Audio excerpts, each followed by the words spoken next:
Bonjour à tous. Mesdames et messieurs, j'ai la lourde responsabilité de clore ce sigle TEDx. Je suis la seule femme du panel. Il va donc falloir que je me dépasse, après la beauté de la calligraphie et après l'énergie de la jeunesse que nous venons d'observer, que je me surpasse, que je vous étonne. C'est pas juste, c'est du 10 contre 1. Pari risqué que je vais essayer de relever. Je suis une femme politique et je me suis interrogée.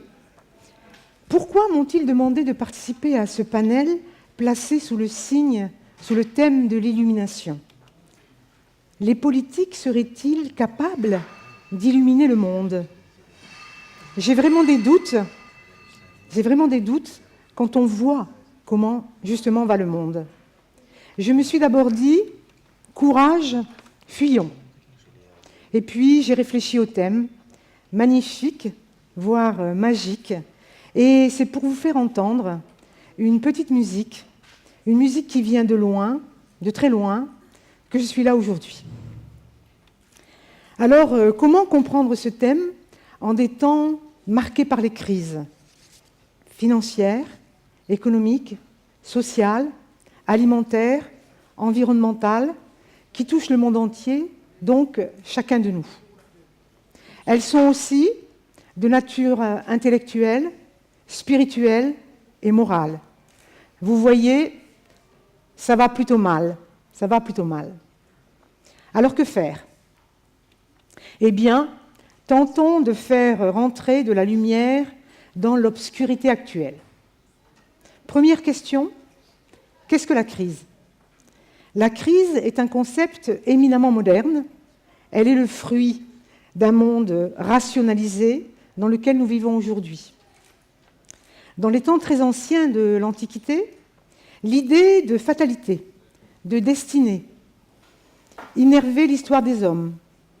Les dieux fixaient à chaque individu un rôle dont il ne pouvait se soustraire. Cela permettait d'accepter plus facilement les guerres, les famines, les autres accidents de la vie, parce que la croyance considérait que ces événements étaient voulus par les dieux. De nos jours, la rationalité a voulu dépasser l'idée de destin. Si l'homme perd toute détermination, il faut alors expliquer pourquoi des malheurs peuvent lui arriver. C'est là qu'apparaît la notion de progrès, qui vient légitimer le malheur comme élément à la fois nécessaire, mais pouvant être dépassé au nom d'une vie future meilleure. La crise est donc vécue comme un phénomène nécessaire, inhérent à la société comme à l'individu. Comme le soulignent Marx et Hegel, l'un pour le capitalisme et l'autre pour l'histoire, chaque événement a sa logique. Chaque crise est un moment nécessaire vers une nouvelle étape. Ainsi, notre monde contemporain, qui vit de crise, ne peut exister ni trouver même de signification sans elle, parce que la crise serait l'étape vers le progrès de l'humanité. Souvenez-vous du fameux principe, du bon vieux principe qui régit le capitalisme, la destruction créatrice. Les crises du XXe siècle, avec leur lot de violence, ont posé problème. Parce qu'elles ont fait douter toutes les sociétés de la marche vers le progrès. Le progrès, finalement, maintenant, est inquiétant. Plus grave, toutes ces violences ont fait même douter de l'humanité de l'homme. Ce référentiel ultime perdu, l'homme se retrouve seul, face à des événements difficiles, qui ne s'expliquent pas, qui ne s'expliquent plus, et dont il ne saisit plus la logique. On en vient donc à craindre pour soi, pour ses enfants, l'idée de progrès disparu. On estime que l'avenir qu'on leur réserve sera difficile, plus difficile. Il devient dès lors nécessaire de réenchanter le monde pour permettre à chacun de surmonter la crise et de mieux la vivre. Alors pour réenchanter le monde et passer le cap de la crise, il faut sans doute revenir à des sagesses anciennes, parce qu'il faut aussi répondre aux fameuses questions de l'âme, pour permettre à l'individu de se libérer. Je propose pour cela 4 maximes, toutes tirées du corpus littéraire, poétique, de savants et de maîtres du monde musulman. La première nous vient de Omar Khayyam. Omar Khayyam était au départ un astronome, un mathématicien. À force d'avoir la tête dans les étoiles, il a mesuré la durée dérisoire de l'homme au regard de l'univers. Le point zéro, où tout se révèle, où tout s'abîme, où s'abîme tout ce qui vit, l'a fait poète. Et il nous dit « Sois heureux un instant, cet instant, c'est ta vie ». Le temps, en lui-même, n'est que la succession d'un passé, d'un présent et d'un avenir. Pour les anciens, seul le moment présent, fugace et insaisissable, était perceptible. Le passé n'existait plus, le futur était à venir. De ce fait, il ne fallait pas concentrer sa vie sur un passé déjà mort, ni sur un avenir à construire, mais sur l'instant qui constituait lui-même une réalité. Ce n'est pas sans raison que les soufis se disent fils de l'instant. Cette insistance sur l'instant présent, conditionne aussi une certaine vision du monde. Il faut donc chercher à faire sa vie d'une suite d'instants forts, de manière à réellement la vivre. Cela ne veut pas dire qu'il faille se couper du passé. Pourquoi ? Une autre maxime va nous éclairer. En effet, le passé fait sens dans l'homme et peut influer sur l'instant présent. Le passé n'entrave réellement les individus que lorsqu'il les détermine sans qu'ils en aient conscience. Quand cette influence devient perceptible pour lui, elle n'a plus du tout le même impact, parce qu'il peut évidemment s'en détacher. Or, pour pouvoir effectuer ce travail, il faut impérativement non pas vivre dans le passé, mais avoir accès au passé, donc à son histoire, parce que nous sommes des maillons, un maillon, et nous ne venons pas de nulle part.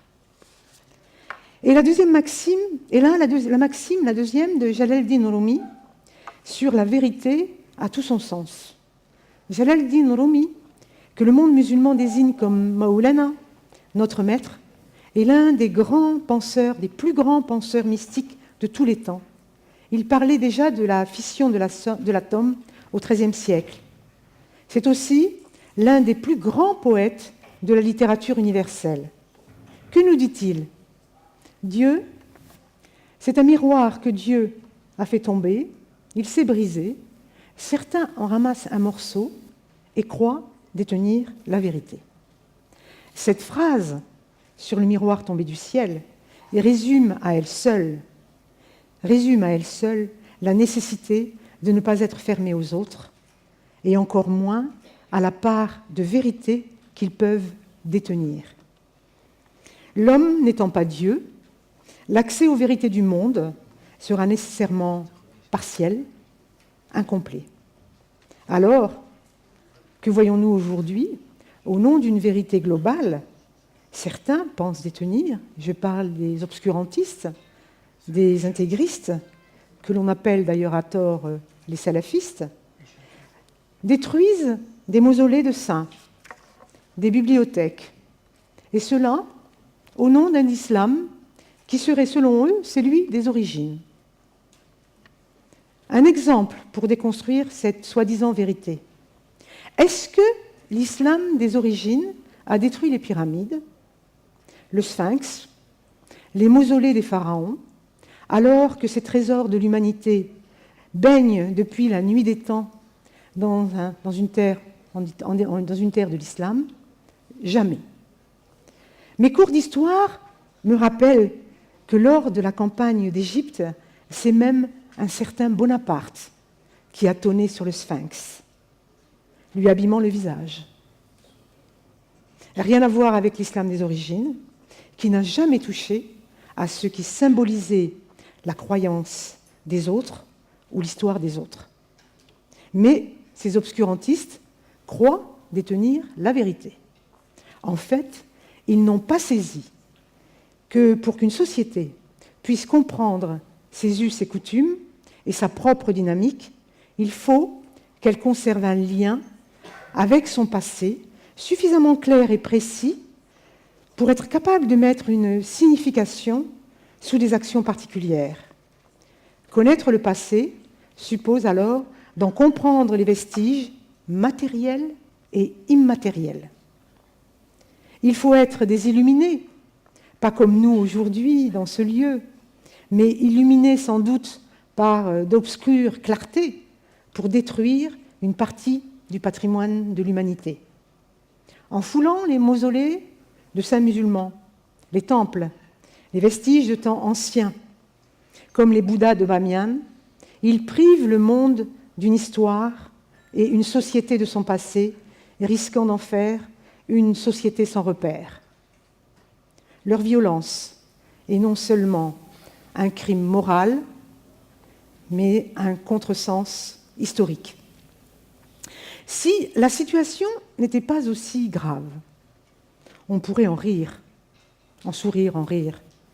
Car si les croyants demandent généralement la protection de Dieu, les obscurantistes, eux, pensent par leur agissement protéger Dieu. Le passé représente un moyen d'avancer dans l'instant, parce que les hommes ne se résument pas seulement à leur vie, mais aux belles choses qu'ils ont pu réaliser et qui perdurent pour la compréhension des générations futures. Il faut donc un accès éclairé, illuminé, au bon sens du terme, de ce que nous offre le passé. Le passé peut enfermer, il peut aussi libérer. Et c'est bien la connaissance et le savoir qui nous délivrent. En d'autres termes, il ne faut pas vivre dans le passé, mais il faut le connaître. C'est ce qui lie la maxime sur le temps présent et celle sur la vérité, notamment historique. La troisième maxime est d'Ibn Arabi. C'est ce visionnaire que l'on surnomme Cheikh al-Akbar, le plus grand des maîtres. Les chemins de l'ascèse l'ont mené au point ultime où se révèle l'un sans second. Il nous a laissé un corpus littéraire, spirituel et poétique à nul autre pareil. Et que nous dit-il, que nous proclame-t-il avec force? Il nous dit « Les hommes sont les ennemis de ce qu'ils ignorent ». Cette phrase nous rappelle l'importance du savoir. Il faut donc mettre l'accent avec force sur l'importance de l'éducation dans la construction d'un individu. Cette éducation lui permet d'être éclairé dans ses choix, mais aussi de pouvoir faire preuve de sens critique vis-à-vis de tout ce qui lui est raconté, de tout ce qui lui est dit, et dans un monde troublé, c'est fondamental. Pourquoi? Parce que la crise conduit à une fragilisation du lien entre les peuples, au profit de rivalités et de problèmes. Ainsi, certains prophétisent le choc des civilisations, que moi je qualifie de choc des ignorances. Nous avons le devoir de découvrir l'autre et sa culture. À nous de refuser les amalgames, les formules à l'emporte-pièce, les raccourcis faciles. L'illumination vient par la connaissance de l'autre. C'est par l'autre que nous apprenons à savoir qui nous sommes et comment nous sommes et quelle part de vérité nous détenons. Il faut surtout considérer que sans l'autre, Une partie de la compréhension du monde serait impossible. Quel plus beau message de paix que celui consistant à faire de l'autre un élément indépassable du mieux-être au monde. C'est par l'éducation et la connaissance qu'on y arrive. Une dernière maxime d'un maître inconnu, celui-là. Et que nous dit-il? L'argent qui ne se transforme pas en beauté ne laisse aucune trace. Elle est vraiment d'actualité. L'économie actuelle, dite financière, ne crée pas de richesse, ni même d'emploi. Elle va pour moi dans le mur, parce que faire de l'argent avec l'argent est un danger d'une extrême gravité. La valeur de l'argent n'est pas intrinsèque, mais dépend bien de ce qu'on en fait. Dans les temps actuels, où l'argent semble être devenu la potion magique, il semble important de revenir à l'essence même de la possession, à sa véritable signification. Une vie se mesure alors à ses vestiges, à ses restes, et non réellement à la manière dont on accumule les richesses. Nos sociétés matérialistes ont en partie répudié la beauté au profit d'une possession sans sens précis. Il est nécessaire de redonner à l'argent un objectif autre que la simple recherche de la possession privée. Les anciens le savaient pertinemment, qui disaient, lors d'un enterrement, on n'a jamais vu un coffre-fort derrière un corbillard. Les crises que nous traversons nous amènent à repenser notre quotidien, à changer de regard, changer de manière d'être. Il nous impose à nous montrer davantage solidaires et généreux, car, vous le savez tous, les linceuls n'ont pas de poche. C'est par une attitude de générosité, de dialogue et de respect envers les autres que l'homme pourra réussir à mieux appréhender la complexité des choses et leur sens profond.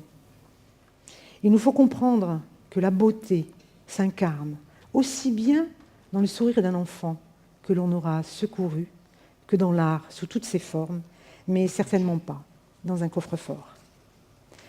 J'arrive à la partie conclusive de mon propos.